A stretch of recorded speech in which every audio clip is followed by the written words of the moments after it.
A paz do Senhor, meus amados irmãos, estamos mais uma vez aqui para dar continuidade ao nosso módulo Comunhão com Deus. Nesta aula 2, trataremos sobre o poder do sangue de Jesus.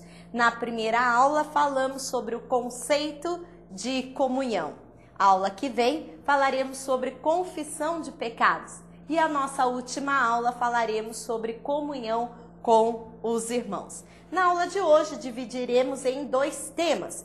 O nosso primeiro tema será Jesus restaura a comunhão do homem com Deus. E no tema 2, diz o poder do sangue de Jesus na restauração da nossa comunhão com Deus. Amém? Os nossos objetivos: fazer uma analogia entre a aliança de Deus com Israel no passado e sua nova aliança com a igreja no presente. Então, queridos, na aula passada a gente viu esse gráfico da cruz, onde nós falamos sobre a comunhão com Deus, que é a nossa comunhão no sentido vertical, que é a que nos dá base e apoio para que nós tenhamos a comunhão com os nossos irmãos. E será que vocês lembram? O que é que liga essas 2 estacas uma na outra? Pergunta para o seu irmão que está aí do seu lado. Vamos ver se ele fez lição de casa, se ele lembra do que estudou na aula passada. Lembraram, né? É isso mesmo, queridos, é o sangue de Jesus. E é sobre isso que nós vamos tratar na aula de hoje. Sem o sangue não há cruz.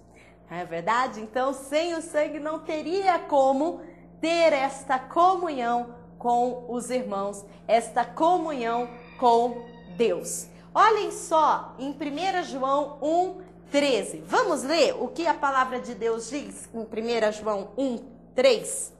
Diz o seguinte: o que vimos e ouvimos, isso vos anunciamos, para que também tenhais comunhão conosco. E a nossa comunhão é com o Pai e com o seu Filho, Jesus Cristo. Quem estava falando aqui?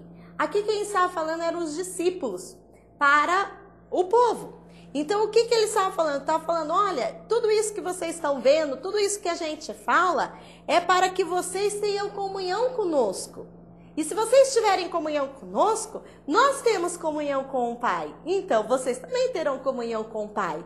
Então, queridos, a comunhão aqui, tanto no sentido vertical como no sentido horizontal, tem tudo a ver com a comunhão com o Senhor. Para que nós tenhamos comunhão com o outro, nós temos que ter comunhão com o Pai.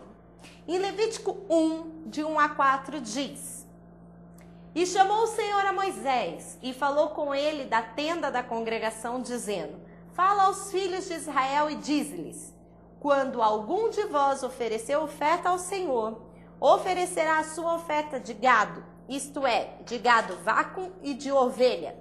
Se a sua oferta for holocausto de gado, oferecerá macho sem defeito.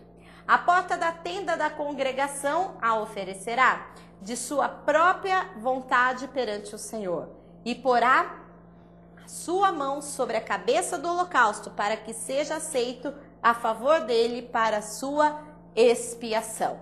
Então, nós vimos na aula passada o significado da palavra expiação, que vem do hebreu, a palavra kipurim, que é, ou kapar, que significa cobrir. Vimos também o dia da expiação, que no dia da expiação, o sumo sacerdote, que era uma vez por ano, era um sacrifício, um cerimonial anual, fazia sacrifícios de animais, era um sacrifício provisório para a cobertura do pecado, e ele tinha, somente ele tinha acesso ao Santo dos Santos lugar. E antes dele entrar no Santo dos Santos, o sumo sacerdote tinha que fazer um sacrifício pelos seus próprios pecados, porque ele não podia entrar em pecado, porque senão ele morria. Então, antes dele entrar pelo povo, ele tinha que oferecer um sacrifício pelos seus próprios pecados, depois pelo pecado do povo. E é muito interessante que ele